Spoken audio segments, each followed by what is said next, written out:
तो dear students, आज हम इस सीरीज में आपके लिए लेकर आए हैं मैकेनिकल प्रॉपर्टीज ऑफ फ्लूइड्स और हम इसमें क्या डिस्कस कर रहे हैं? पीवाईक्यूज। पीवाईक्यू सीरीज है, पीवाईक्यू डिस्कस कर रहे हैं इसके अंदर। और अब स्टार्ट करते हैं हम पहले सवाल से, ठीक है? तो ये पहला सवाल 2014 का, two solid spheres A and B, यहां पर हम लोग मार्क करते चलेंगे जो क्वेश्चन के डेटा है। Two solid spheres A and B of equal volume, volume equal है बट ऑफ डिफरेंट डेंसिटीज, जो भी गिवन है DA and DB, are connected by string, they are fully immersed. कैसे फुली इमर्स्ड है? पानी के अंदर है, लिक्विड फ्लूइड के अंदर है, of density DF, they get arranged into an equilibrium state में है as shown in the figure with a tension in the string, string के अंदर टेंशन भी है। The arrangement is possible only if. सबसे पहली चीज, जब दो स्फीयर्स पानी के अंदर फ्लूइड के अंदर कंप्लीटली इमर्स्ड है, सबसे पहली चीज तो हमारे पास क्या इक्वेशन आ जाएगी? इस पे लग रहा होगा क्या? बायएंसी फोर्स, दोनों पे बायएंसी फोर्स लग रहा होगा सिस्टम पर, और नीचे लग रहा होगा mg, दोनों बराबर है क्योंकि इक्विलिब्रियम में है। तो भाई बायएंसी फोर्स क्या होगा? दोनों पे लग रहा होगा, दोनों की वॉल्यूम इक्वल, v इसकी डेंसिटी dA इंटू जी, ये पहले वाले का, mg plus v into dB into g, ये तो लिख दिया हमने mg दोनों का। अब लिखते हैं बायएंसी फोर्स। बायएंसी फोर्स क्या है? Fluid displace, wait of the liquid displace. तो यहां पे भाई df कितना डिस्प्लेस हुआ होगा? 2v के बराबर, दोनों कंप्लीटली इमर्स्ड है क्योंकि, तो 2vg। तो भाई यहां पर ये हमको दिख रहा है v v g g v और ये g गायब होता हुआ। तो भाई यहां पे बचा हमारे पास dA plus dB is equals to twice of df। तो कहीं हमको ये ऑप्शन नजर आ रहा है क्या? हाँ बिल्कुल, option D, dA plus dB is equal to twice of df। अब हम बात करते हैं ए, सी और बी की, जहां पे डेंसिटीज के बीच में कुछ रिलेशंस हैं, देखते हैं। अब यहां पर बात करें, अगर मैं ए वाले की बात करूं तो इस पे कौन कौन से फोर्सेस लग रहे हैं?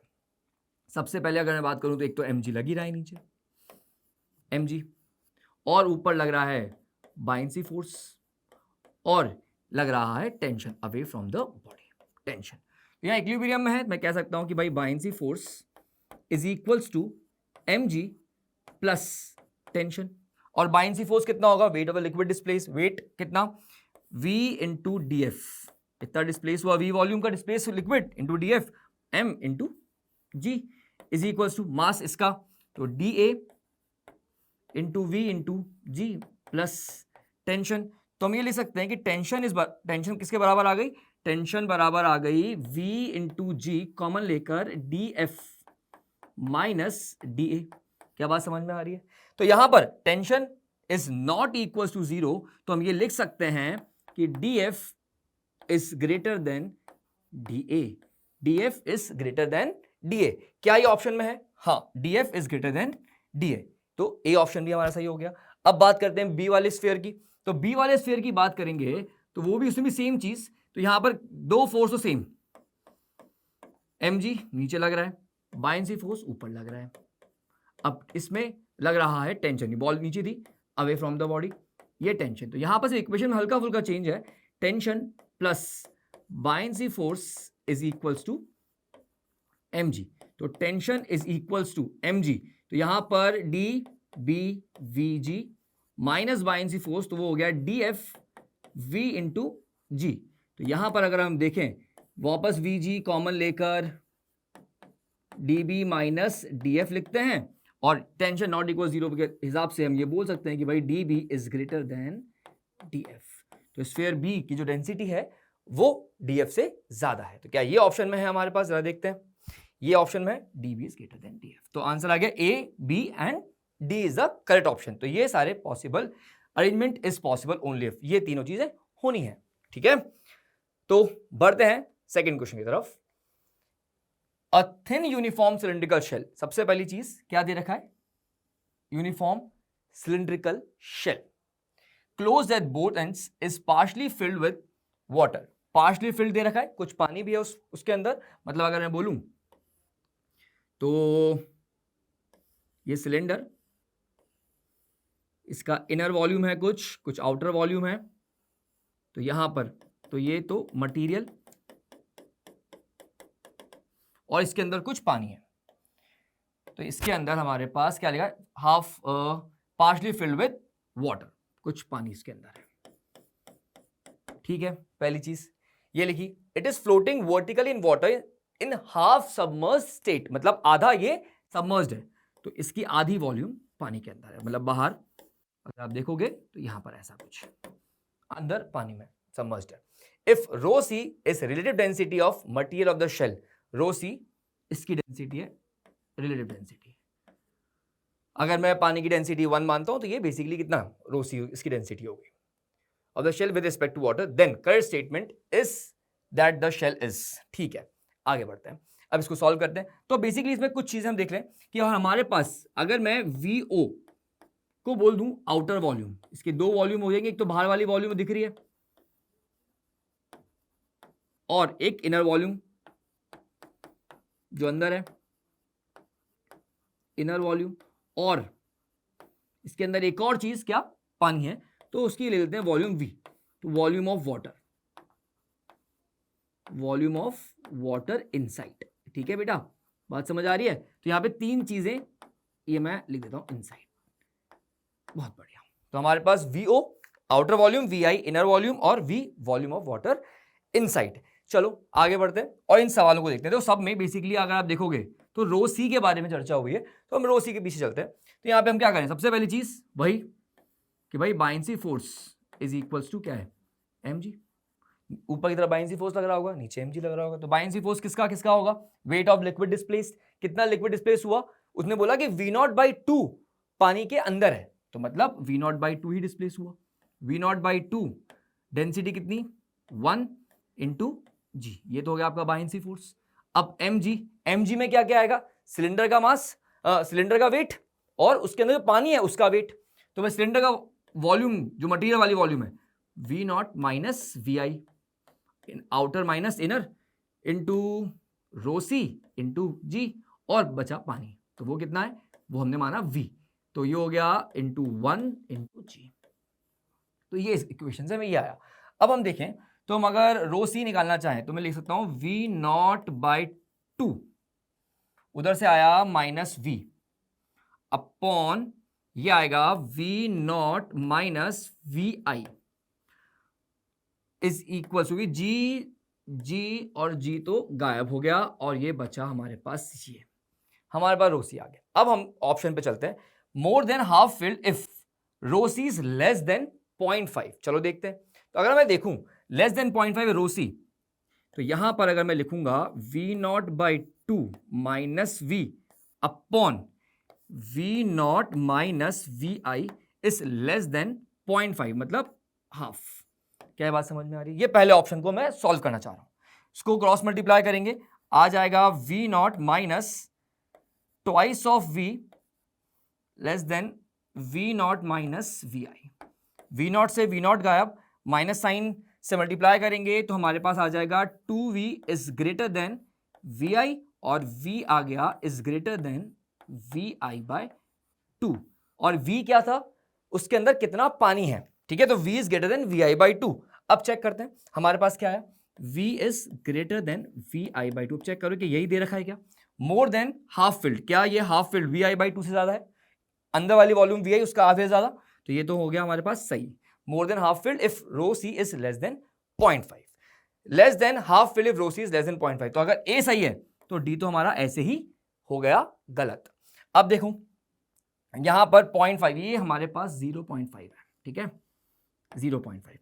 Half filled if rho C is more than 0.5, अगर रो सी 0.5 से ज्यादा है तो यहां पर इज ग्रेटर देन, यहां ग्रेटर देन, बस सिर्फ साइन चेंज होगा और क्या हो जाएगा, V is greater then VI/2 आ जाएगा। तो यहां इसके हिसाब से V हमारे पास आ जाएगा कितना, ये जो है V आया यहां पर कितना, यहां पर आया था हमारे पास V is greater then VI/2, तो वो कितना हो जाएगा, लेस देन। तो यहां पर आप लिखोगे इसको लेस देन VI/2, तो भाई ये भी हमारे पास ऑप्शन क्या हो गया, more than half filled if rho c, नहीं ये वाला ऑप्शन नहीं, हमने चेक किया ये वाला ऑप्शन, हमने गलत मार्क कर दिया, ये वाला नहीं,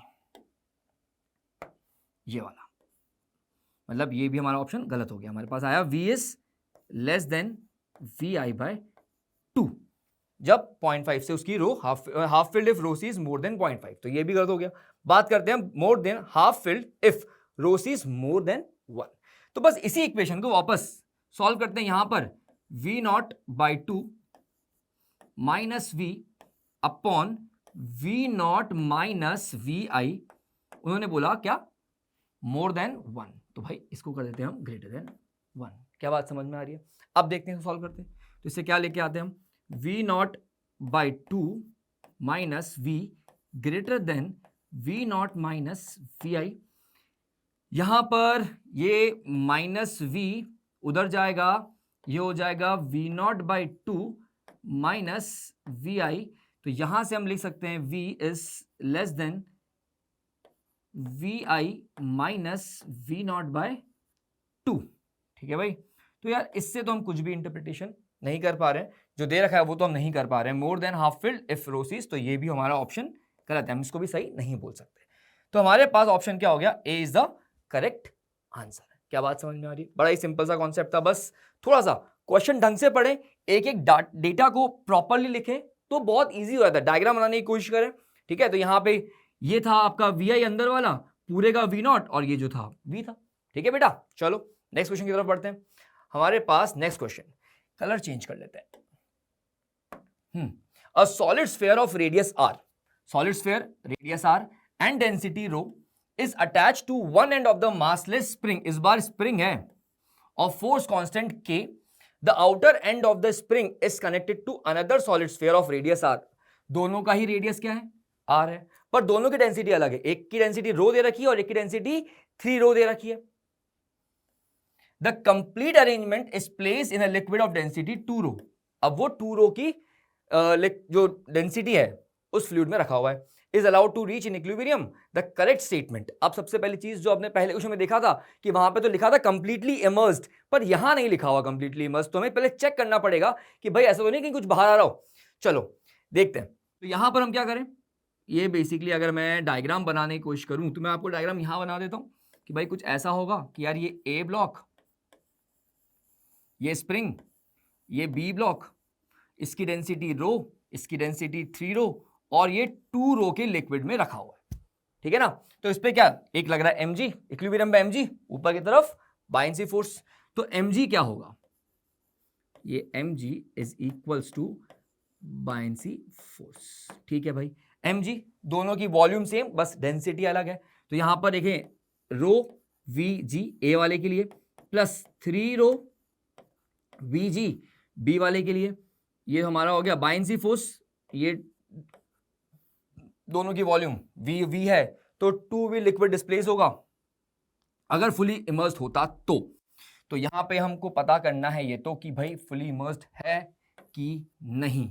तो भाई यहां पर हम आगे बढ़ते हैं और लिखते हैं कि भाई मान लेते हैं कि v डैश वॉल्यूम आपकी डिस्प्लेस लिक्विड है। ठीक है, और ये हो गया हमारे पास 2 रो इंटू जी, जी गायब, रो रो रो भी गायब। तो यहां पे आ गया हमारे पास 4v और वहां पे आ गया हमारे पास 2 टाइम्स ऑफ v डैश, 2 से 2 ये हो गया, और 2v is equals to v dash. मतलब जो लिक्विड डिस्प्लेस्ड है वो that is equals to 2v। मतलब अगर देखें टोटल वॉल्यूम भी कितनी है 2v, मतलब वो क्या है, दोनों कंप्लीटली इमर्स्ड हैं लिक्विड के अंदर। तो ये बात तो क्लियर हो गई। अब हम आगे बढ़ते हैं सवाल में कि भाई हमारे पास a वाला ब्लॉक ले लो, इस पे लग रहा है क्या, एक तो mg, इक्विलिब्रियम में तो है ही mg, ऊपर लग रहा होगा बायनेंसी फोर्स, और इलॉन्गेशन पूछा था तो ये स्प्रिंग फोर्स लग रहा होगा kx। इक्विलिब्रियम में क्या इक्वेशन लिखेंगे हम, buoyancy force is equals to mg plus kx spring force. तो यहां पर ये कितना होगा, रो, इसकी डेंसिटी कितनी थी रो, और फ्लूइड की डेंसिटी 2v 2 रो, तो 2 रो वॉल्यूम v इंटू जी, m इसका तो rho into v g plus के एक्स। तो यहां पर ये आ गया, तो ये हो गया rho v g is equals to k x, और x आपका आ गया है रो वी जी अपॉन के। अब v वॉल्यूम क्या था, वो स्फीयर था, तो कितना हो जाएगा 4/3 पाई r क्यूब। तो भाई इसको अगर आप लिखोगे तो आप लिखोगे rho 4/3 pi r cube into g upon k. बात समझ में आ रही है? चेक करते हैं ऑप्शन कुछ है क्या। Net elongation of the spring is 4/3 pi r cube rho g by k, 4/3 pi r cube rho g by k.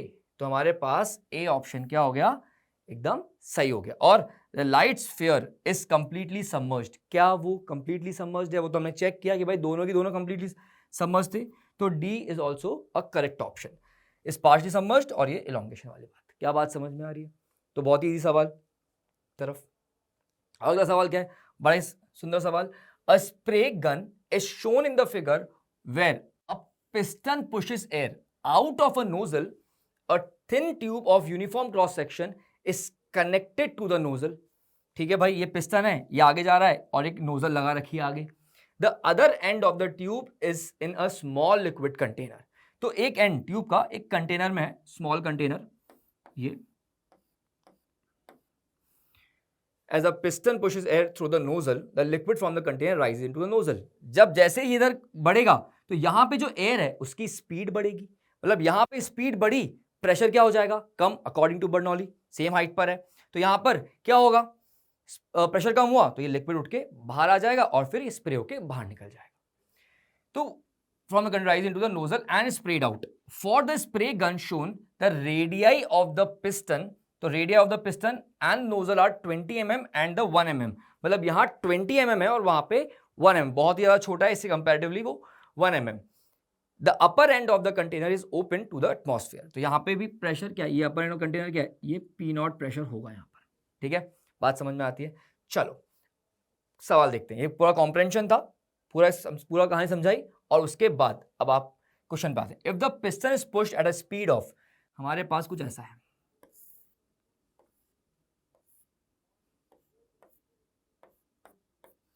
तो वहां piston is pushed at a speed of 5 mm पर सेकेंड। ठीक है, तो ये पिस्टन काफी स्लो स्पीड से इसको आगे ले जा रहे हैं, मतलब बेसिकली स्लोली है, तो 5 मीटर पर सेकेंड से इधर जा रहा है। The air comes out of the nozzle with speed of, तो यहां पे हमको एरिया पता है, यहां की स्पीड पता है v1, यहां पर जो एयर है उसकी स्पीड हमको निकालनी है। तो सिंपल इक्वेशन ऑफ कंटिन्यूटी लगा देते हैं।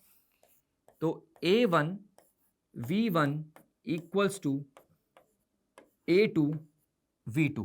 तो a1 कितना है, तो हमारे पास पाई, उसका रेडियस था 20 mm था शायद, 20 mm और उसका 1 mm, तो 20, तो पाई आर स्क्वायर। ए, इसकी स्पीड v1 दे रखी है 5 mm, सब mm में चल रहा है तो आंसर भी हम mm में निकाल लेंगे। a2 वहां का पाई 1 का स्क्वायर, और ये v2 हमें निकालना है। बहुत ही बढ़िया। यहां पर क्या हुआ भाई, पाई से तो पाई गायब हो गया, 20 का स्क्वायर तो 4 इंटू 5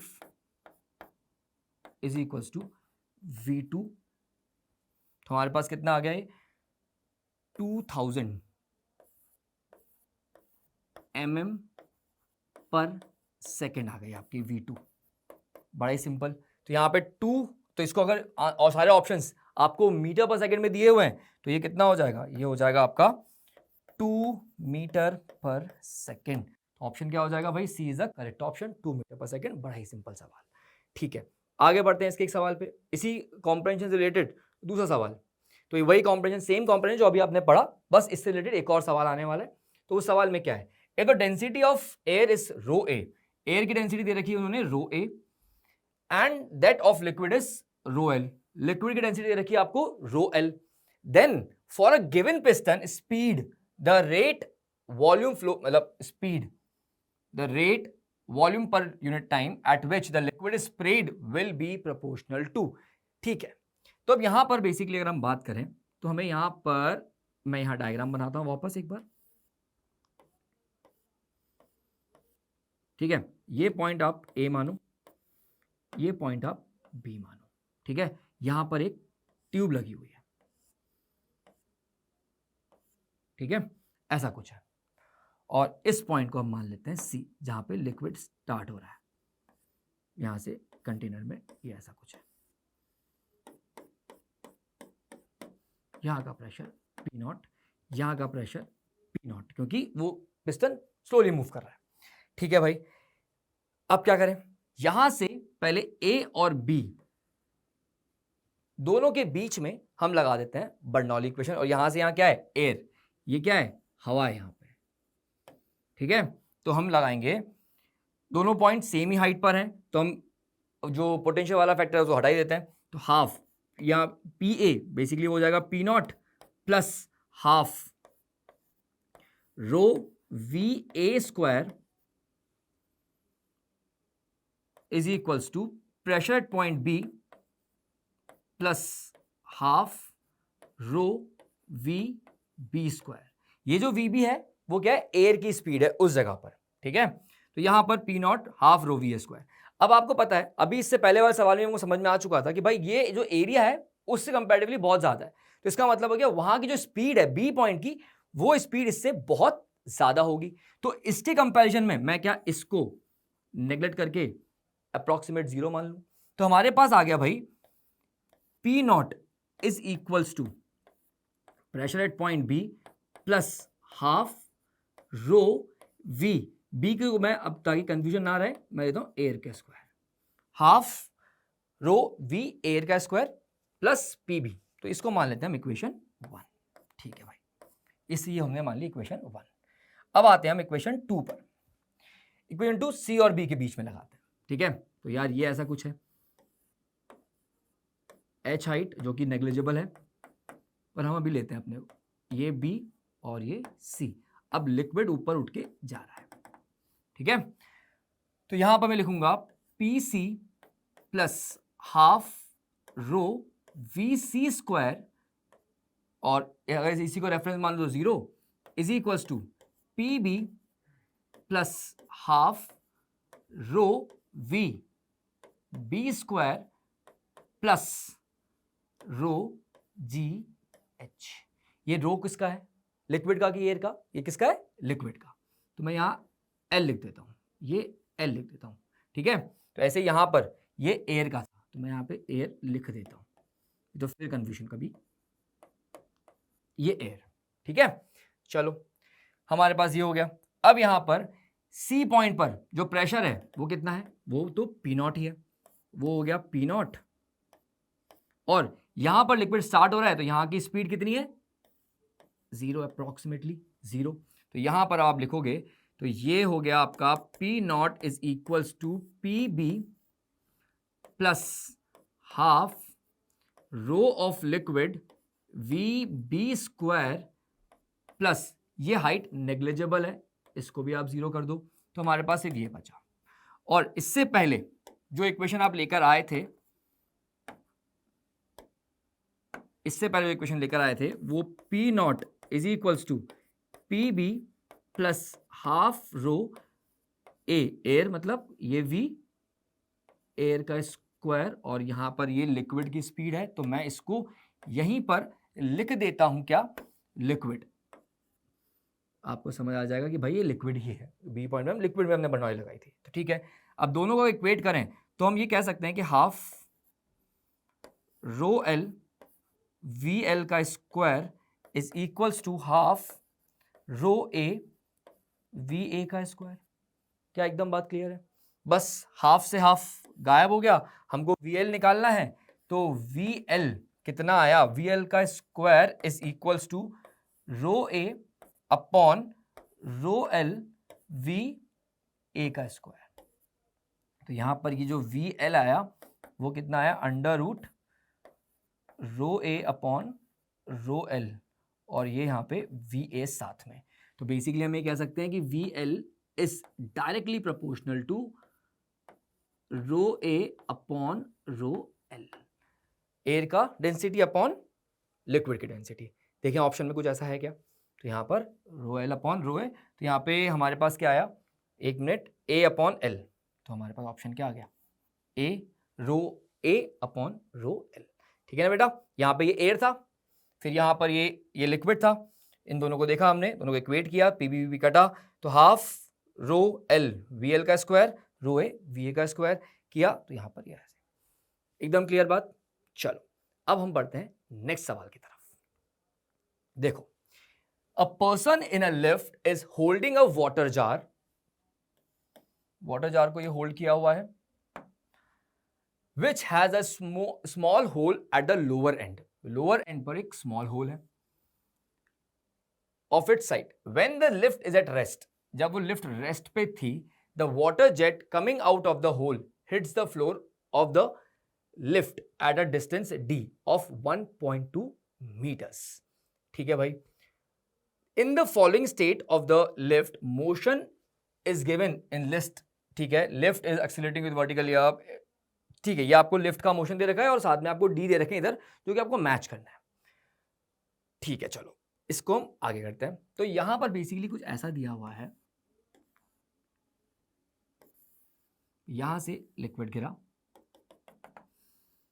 ये हमारी अगर h हाइट है और ये हमारा कैपिटल H हाइट है, और ये उन्होंने, ये आपका बेसिकली रेंज जो कि 1.2 उन्होंने दिया हुआ है जब लिफ्ट नहीं चल रही है, एक्सेलरेट नहीं कर रही है. ठीक है, तो अब यहां पर आप सबसे पहले देखेंगे कि यार ये जो स्पीड है, ये डायरेक्ट फॉर्मूला हमको पता है, √2gh. ठीक है, ये स्पीड हो गई. अब h हाइट से गिरेगा तो हमारे पास यहाँ पे ये भी पता है कि रेंज कैसे निकलती है. रेंज क्या होता है भाई? रेंज हमारे पास होता है √2h/g. ये आपकी रेंज हो गई. यहां पे भैया ये जो रेंज है निकली √2h/g. अब यहां पर आप देखोगे, जब मैं, एक मिनट, ये तो हो गया, ये आपका टाइम हुआ ना, ये तो आपका क्या हुआ, टाइम ऑफ फ्लाइट, √2h/g. अब यहां पर आप देखोगे जब रेंज निकालोगे तो आएगा vx × t, और वो कितना हो जाएगा भाई, √2gh × √2h/g. तो g से g आपका गायब, आपके पास बचा √2h, और इसको अपन कर देते हैं 4 कर देते हैं, ज़्यादा बेटर है. तो यहां पर ये हो जाएगा आपका 4. ये आपका हो गया भाई 4h. क्या बात समझ में आ रही है? अब आप देखो, जो आपकी रेंज है, जो आपको 1.2 दे रखी है, वो बेसिकली यही दे रखी है. अब क्वेश्चन में आगे बढ़ते हैं. क्वेश्चन में हमसे क्या पूछा, lift is accelerating vertically up. अगर वर्टिकली अप जा रहा है तो यहां बेसिकली जो आप लिख रहे थे, ये जो जी लिख रहे थे, वो क्या हो जाएगा, जी इफेक्टिव. क्या हो जाएगा बेटा, जी इफेक्टिव. तो यहां पर अब मैं सबका जी इफेक्टिव, लिफ्ट वर्टिकली अप ऊपर जा रही है, तो यहां पर जी इफेक्टिव कितना हो जाएगा, G+A. सूडो लगाओगे उल्टा तो G+A. Lift is accelerating vertically down, तो यहां पर जी इफेक्टिव कितना हो जाएगा आपका, G-A. With acceleration less than the gravitational acceleration. ठीक है, lift is moving vertically up with a constant speed. तो यहां पे तो आपका जो जी इफेक्टिव है वो जी ही रहने वाला है, क्योंकि एक्सेलरेट नहीं कर रही है. सिर्फ आपका मतलब लिफ्ट एक्सेलरेट नहीं करी, तो वो कितना जी इफेक्टिव, जी हो गया. लिफ्ट इज फॉलिंग फ्रीली, तो यहां पर आपका जो जी इफेक्टिव होने वाला है वो कितना हो जाएगा, 0. G-G, वो कितना हो जाएगा, 0. अब हम चेक करेंगे क्या, अब हम चेक करेंगे यार, यहाँ पे lift is accelerating vertically up, यहाँ पे डी है, डी पे क्या फर्क पड़ेगा. चलो, जो हमने डी निकाला, बेसिकली जो रेंज है वही डी है, तो हमारे पास जो डी आया वो ये है. क्या ये जी पर फर्क पड़ रहा है? ये तो ये वाला एच, इस वाला एच पे फर्क पड़ रहा है, तो ये तो इट इज इंडिपेंडेंट ऑफ जी. तो बेसिकली अगर मैं बोलूं लिफ्ट इज एक्सीलरेटिंग वर्टिकली, अब डी कितना होगा, 1.5, तो इसका ऑप्शन 1 तो होना ही चाहिए. Lift is accelerating vertically down with an acceleration less than this, तो ये भी कितना होगा, इसका भी 1 तो आएगा ही. तो P का 1, Q का 1, और कोई ऑप्शन नहीं है वैसे, चाहे तो अपन यहीं पर मार्क कर सकते हैं, पर आगे देखते हैं. Lift is moving vertically up with constant speed. Constant speed होगा तो क्या होगा भाई, वो तो वही वाली बात हो गई कि जी इफेक्टिव कितना है आपका, सिर्फ वो जी, तो यहां पर कितना होगा, वापस डिपेंड ही नहीं कर रहा है, तो वो भी 1 वही 1.2 ही रहेगा. अब लिफ्ट इज फॉलिंग फ्रीली, जब भाई फॉल फ्रीली हो रहा है तो आप ध्यान से देखो, आपका ये वाला जी इफेक्टिव 0 हो जाएगा, तो ये जो स्पीड से जिस इफ्लक्स बाहर आ रहा था उसकी स्पीड कितनी हो गई, 0 हो गई. अब अगर उसकी स्पीड 0 हो गई तो बाहर निकलेगा ही नहीं, तो अगर वो निकलेगा ही नहीं तो lift is falling freely, no water leaks out of the jar, तो इसका ऑप्शन हो गया हमारा 4। तो हमने मैच किया P से 1, Q से 1, R से 1, S से 4, तो ये हमारा ऑप्शन C वाला इज द करेक्ट ऑप्शन। क्या बात एकदम क्लियर है? बहुत ही सिंपल सवाल, जनरली हमको ये तो पता ही रहता है इफ्लक्स की स्पीड और हाइट, और एकदम पर्टिकुलर तरह काम करता है वो, तो हाइट रेंज हम निकाल सकते हैं। ठीक है, चलो नेक्स्ट सवाल की तरफ बढ़ते हैं। अब हमारे पास सवाल आता है, to spheres P and Q, वापस दो स्फीयर हैं P and Q of equal radii, अगर वो इक्वल रेडियाई हैं इसका मतलब वॉल्यूम सेम है। ठीक है, हैव डेंसिटीज ρ1 एंड ρ2, इसकी डेंसिटी ρ1, इसकी डेंसिटी दे रखी है आपको ρ2 respectively. The spheres are connected by the massless string and placed in liquid L1 and L2 of the density sigma 1 and sigma 2.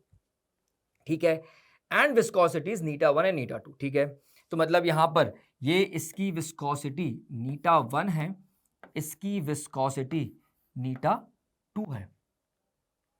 They float in equilibrium with the sphere P in L1, P आपका L1 में है, Q in L2, Q L2 में figure में दिखा रखा है, and string is being taught, मतलब taught basically इसका मतलब क्या कि भाई स्ट्रिंग टाइट है तो टेंशन आपका है वहां पर, tension is not equal to 0, इसका मतलब तो हम ये हो गया।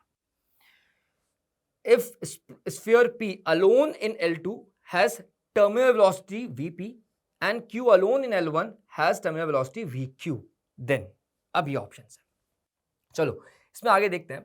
तो बेसिकली अगर हम बात करें टर्मिनल वेलोसिटी की, तो उसका फॉर्मूला हमें याद होना चाहिए 2/9 R² G, और दोनों चीज की डेंसिटी का डिफरेंस। दोनों चीज क्या, जैसे अगर मान लो कंटेनर है, इसमें लिक्विड है, इसकी डेंसिटी अगर सिग्मा है और यहां पर इसकी डेंसिटी आपकी रो है, तो इन दोनों का डिफरेंस सिग्मा माइनस हो लेता हूं, सिग्मा माइनस रो अपॉन नीटा, ये होता है टर्मिनल वेलोसिटी का रिलेशन।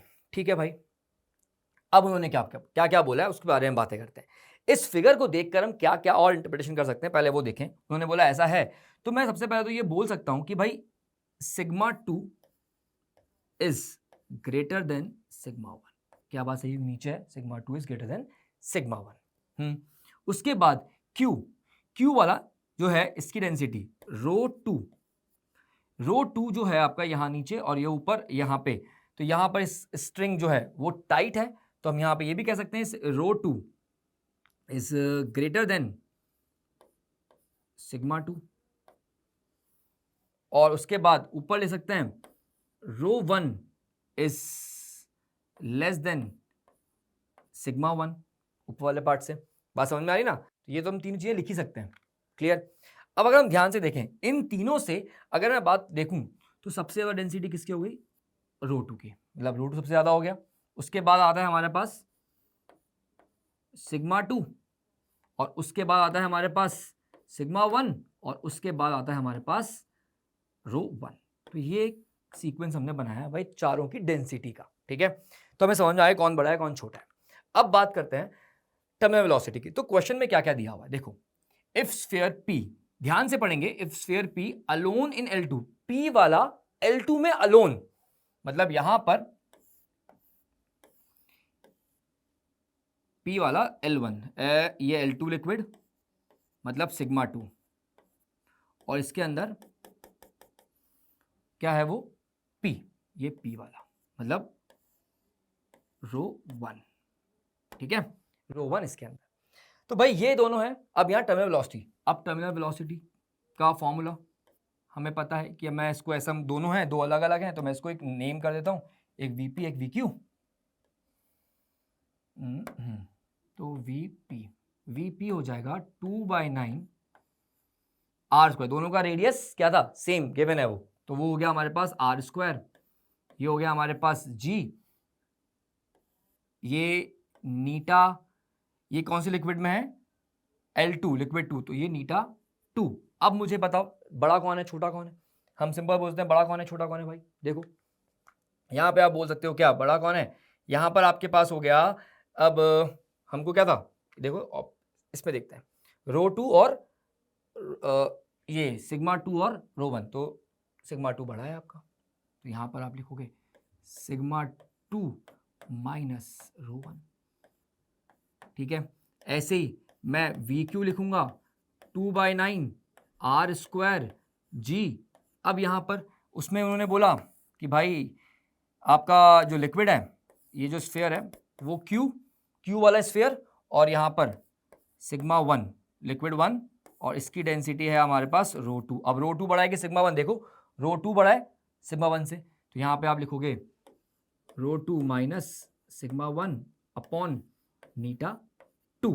तो ऑप्शन में मेरे को इनका रेशो दिख रहे थे, तो मैं एक बार रेशो ले लेता हूँ, फिर देखते हैं आगे कि क्या करना है। वीपी, तो ये 2/9 कट जाएगा, आर स्क्वायर जी कट जाएगा, तो हमारे पास क्या बचेगा, हमारे पास बचेगा भाई ये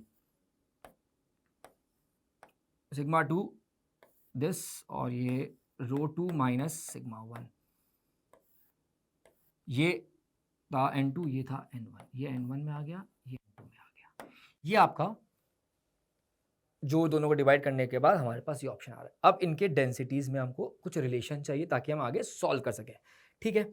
और देखो क्या क्या है, क्या दे रखा था, इन इक्विलिब्रियम विद ये नहीं ये वाला था, दे float in equilibrium with the sphere P in L1 and Q in L2, ये इक्विलिब्रियम में, तो नेट फोर्स 0, नेट फोर्स 0 करेंगे तो बेसिकली बायनेंसी फोर्स और mg को बराबर करना है, वही जो थियरम हम कर रहे हैं 2-3 सवाल में किया हमने। तो यहां पर अगर हम देखें बायनेंसी फोर्स, इसको दूसरे कलर से कर लेते हैं ताकि डिफरेंस दिखे कि भाई यहां पर buoyancy force is equals to mg।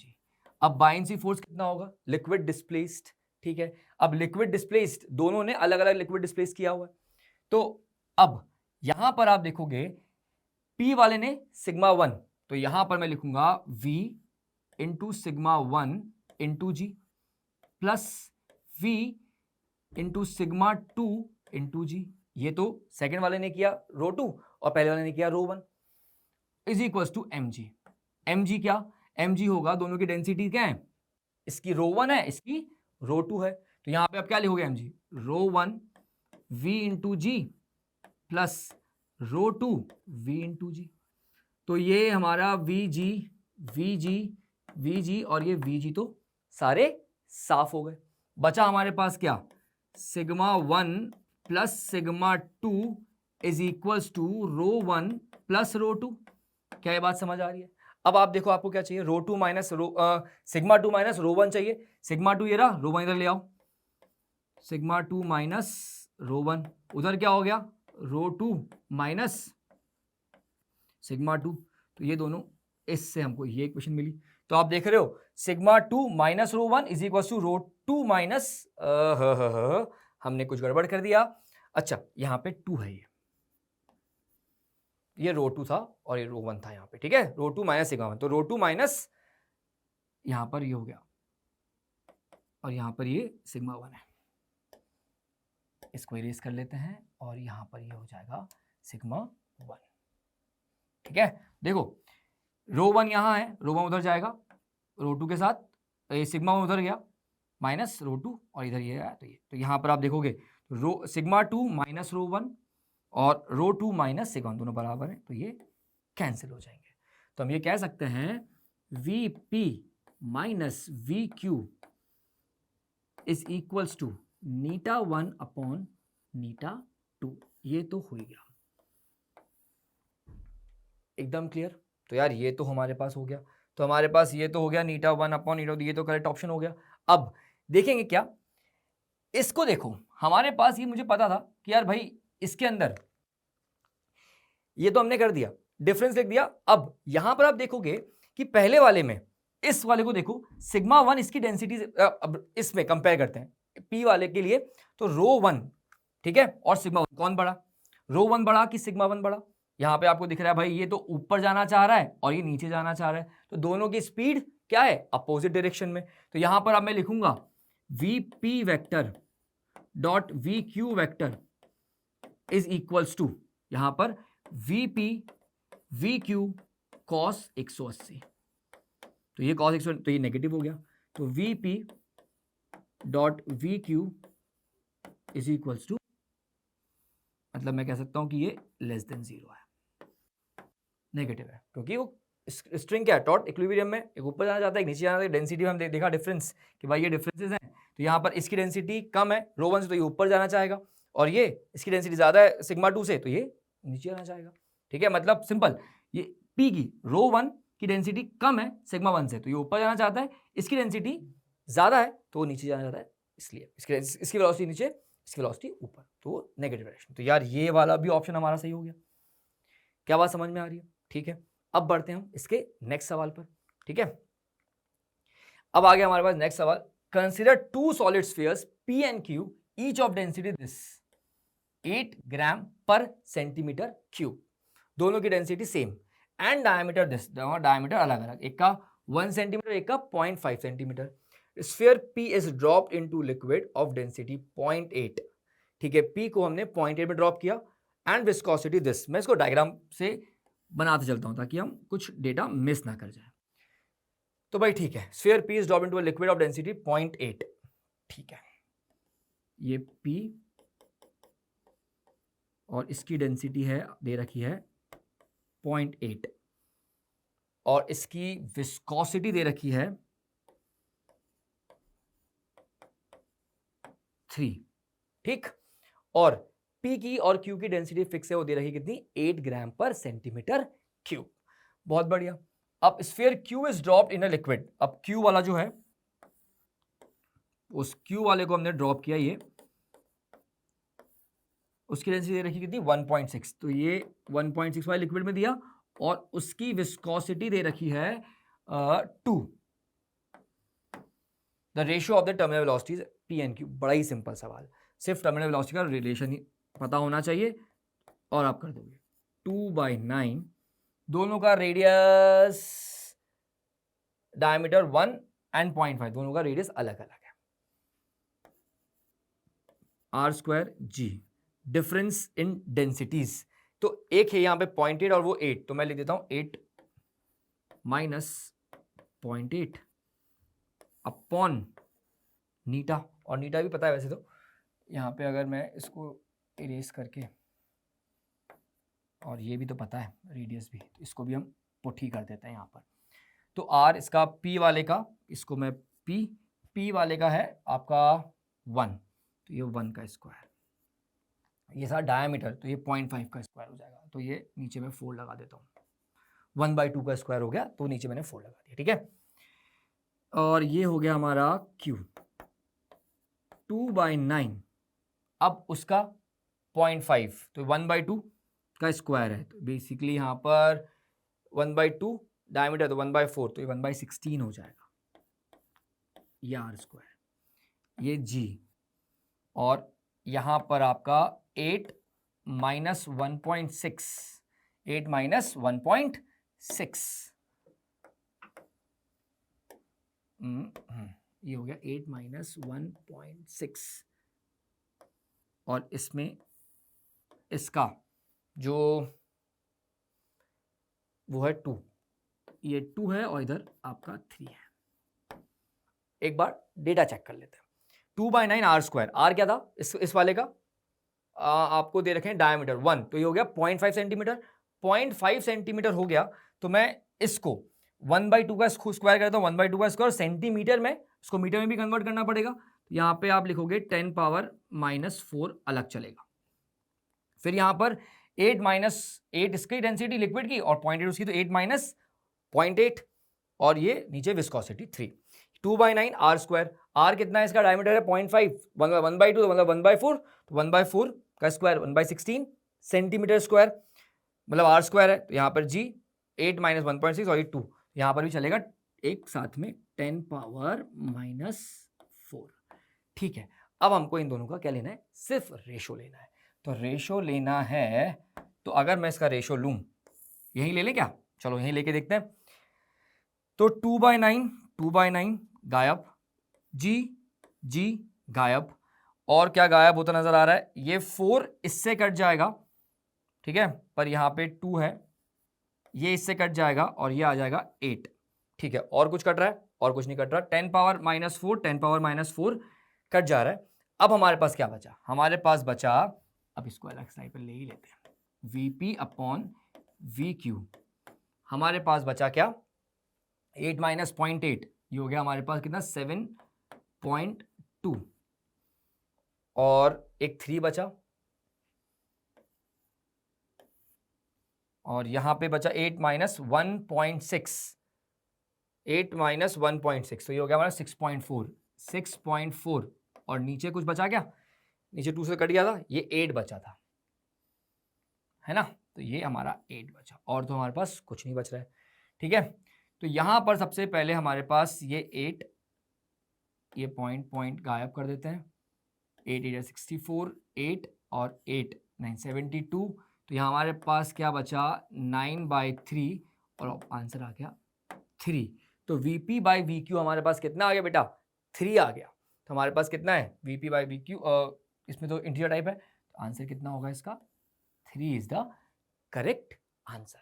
क्या बात समझ में आ रही है, कोई डाउट किसी तरह का भी, क्या सिंपल सा था, इसमें तो बस Vp था, Vq निकालना, सारी वैल्यूज दे रखी, आपको सिर्फ रेशियो लेना था, है ना। चलो आगे बढ़ते हैं नेक्स्ट सवाल की तरफ।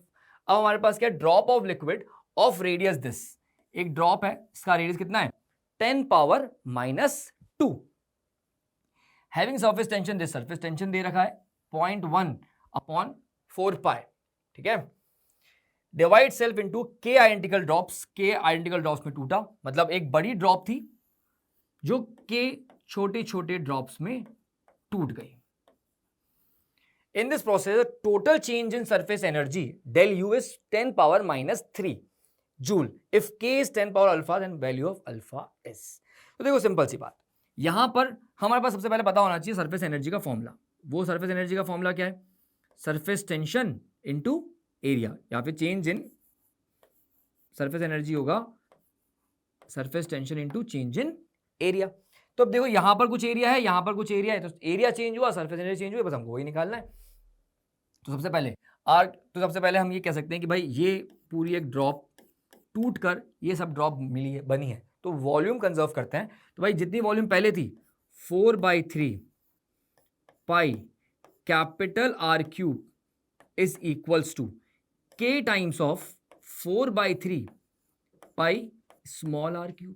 क्या ये बात समझ आती है भाई, स्मॉल R³, तो 4/3 पाई 4/3 पाई 4/3 पाई, ये तो कटा, तो R³ इज इक्वल्स टू हमारे पास हो गया K times of R small वाला क्यूब, ठीक।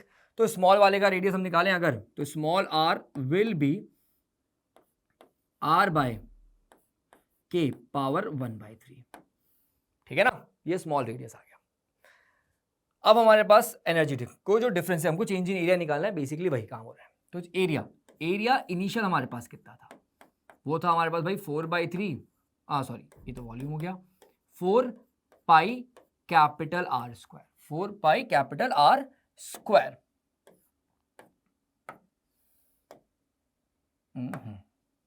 कैपिटल R², 4 पाई R², AI और AF तो हो जाएगा हमारे पास K times of 4 pi small R², ठीक है भाई। ये फाइनल एरिया हो गया, initial area final area, surface tension तो सेम ही है, सेम लिक्विड है। तो यार यहाँ पर हमारे पास जो डेल U आएगा, मतलब हम पहले डेल A निकाल लें, उससे इजीली सारा काम हो जाएगा। डेल A कितना होगा, डेल A इज, तो ये हो गया हमारे पास K times of 4 pi small R² minus 4 pi capital R²। तो यार ये हो गया हमारे पास 4 पाई, अगर मैं कॉमन ले लूं तो हमारे पास बचा क्या, K times of R² minus capital R², change in area. अब हमारा के पास बात करें change in energy, surface tension into change in area, surface tension change in area, surface tension S वो भी हमको गिवन है 0.1/4 पाई, 0.1/4 पाई, और चेंज इन एरिया ये हमारे पास आ गया 4 पाई K R² minus capital R², K small R² minus capital R²। ये बात तो हमने कर ली, हमने पहले चेंज इन एरिया निकाला और उसको सरफेस टेंशन में मल्टीप्लाई कर दिया, तो चेंज इन एरिया, ठीक है। इसको थोड़ा सॉल्व करते हैं, 4 पाई से 4 पाई तो गायब हो ही रहा है, 0.1। अब यहां पर हमारे पास K स्मॉल आर की वैल्यू आर बाय के, आर बाय के की पावर 1/3 है, इसका होल स्क्वायर है माइनस आर स्क्वायर। तो 0.1 मैं आर स्क्वायर बाहर निकाल लेता हूं, अंदर बचा के की पावर यहाँ 1 है और यहाँ पे हो जाएगा 2/3, तो यहाँ पर ये 1 है, ऊपर 1 है और ऊपर माइनस 2/3, तो के की पावर 1/3 आ जाएगा माइनस 1। देखो समझ आ रहा है? तो ये बस चेंज इन एरिया हो गया। अब हमें बस सॉल्व करना है। आर हमको दे रखा था कितना, 10 पावर -2, तो ये हो गया हमारे पास 10 पावर -4 और ये के पावर 1/3 -1। अब हमको गिवन क्या था कि के इज मतलब sorry del U is 10 power -3, तो जो आपका डेल यू दे रखा है आपको 10 पावर -3 दे रखा है, तो ये जो डेल यू चलता आ रहा था ये हो जाएगा 10 पावर -3। तो भाई ये एक ज़ीरो और हमारे पास ये 10 पावर -4 है ही, तो यहाँ पर ये कितना हो जाएगा 5।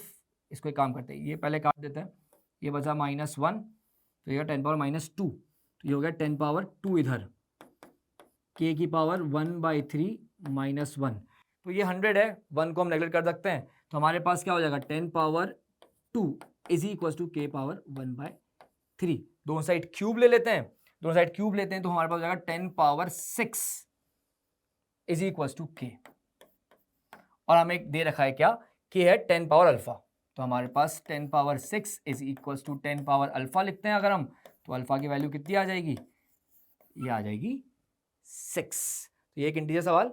तो सिंपल, पहले हमने वॉल्यूम कंजर्व करी, वॉल्यूम से रेडियस के बीच में रिलेशन निकाला, और हमको change in area into surface tension होता है डेल यू, सरफेस एनर्जी, उससे हमने इसे कंपेयर करके अल्फा की वैल्यू निकाली। कितना आ गया अल्फा की वैल्यू इज 6। क्या बात समझ में आ रही है? चलो अब बढ़ते हैं नेक्स्ट सवाल की तरफ। ठीक है, एक और सवाल। A uniform capillary tube of inner radius r is dipped vertically into a beaker filled with water. ठीक है, हमारे पास a uniform capillary tube of inner radius r is dipped vertically into a beaker filled with water, water के अंदर dipped है। The water rises to a height h in the capillary tube above the water surface in the beaker. ठीक है, मतलब उन्होंने बोला कि भाई हमारे पास एक बीकर है, इसमें एक ट्यूब आपने डाला तो ये h हाइट तक इसके अंदर लिक्विड राइज हो गया। ठीक है, ये पहला स्टेटमेंट हमको समझ में आता है, h हाइट तक। The surface tension of the water is sigma, surface tension आपको दे रखा है sigma. The angle of contact with the water in the wall of the capillary tube is theta. ठीक है, वॉल वो आपको जो एंगल ऑफ कॉन्टैक्ट दे रखा है वो दे रखा है theta. Ignore the mass of the water in the meniscus, the which of the following statement is true. For a given material capillary h decreases with increase in r। चलो सबसे पहले तो हम उसको देखते हैं कि h height, direct formula based सवाल ही है। ये h हाइट, ये h हाइट तक ऊपर, तो यहां पर मैं लिखूंगा कि भाई जो प्रेशर, जो excess pressure 2s by r is equals to हमारे पास कितना होता है रो जी एच, और फिर हम इस r को रिप्लेस करते हैं तो वो हो जाएगा हमारे पास 2s cos theta upon r rho G is equals to h। ये हाइट है वो। ठीक है, अब उन्होंने क्या पूछा, फॉर अ गिवन मटेरियल, मतलब सरफेस टेंशन जो एंगल कॉन्टैक्ट है, for a given material of the capillary tube h decrease with increase in r। मतलब अगर गिवन मटेरियल उन्होंने बोल दिया तो हमारे पास थीटा फिक्स हो गया, तो मतलब हम ये कह सकते हैं कि यार ये h s फिक्स है, ये दोनों फिक्स है, तो h इज इनवर्सली प्रोपोर्शनल टू r। तो अब देखो हमने क्या बोला, decreases with increase in r, बिल्कुल सही, तो ये ऑप्शन तो हमारे पास क्या हो गया, करेक्ट हो गया। For a given material, for a given material of a capillary tube h is independent of sigma. Sigma क्या था, सरफेस टेंशन, तो क्या भाई गिवन मटेरियल है तो सरफेस टेंशन पे कैसे इंडिपेंडेंट हुआ भाई, सरफेस टेंशन में तो फॉर्मूले में है ही, हम देख रहे हैं सरफेस टेंशन है हमारे पास वो s, वहां सिग्मा लिखा है, मैंने s लिख दिया, तो यार ये भी है। उसके बाद तो ये तो गलत हो गया। In this experiment if this experiment is performed in a lift going up with a constant acceleration then h decreases. h decreases की बात है, तो यार यहां पर जब अगर वो किसी लिफ्ट में होगा तो बेसिकली वो जो इनवर्सली प्रोपोर्शनल टू क्या है, g, तो यहां मैं लिख दूंगा उसको अब g इफेक्टिव, क्या लिख दूंगा उसको मैं, g इफेक्टिव। तो यार ये g अगर वो ऊपर जा रहा है तो हमारे पास g इफेक्टिव कितना हो जाएगा, वो हो जाएगा हमारे पास g प्लस ए, मतलब g इफेक्टिव बढ़ गया पहले से g से, पहले g था अब g प्लस ए है, तो h क्या हो जाएगा, डिक्रीज हो जाएगा। ठीक है, क्या लिखा हुआ है, if the experiment is performed in the lift going up with a constant acceleration then h decreases, बिल्कुल सही है।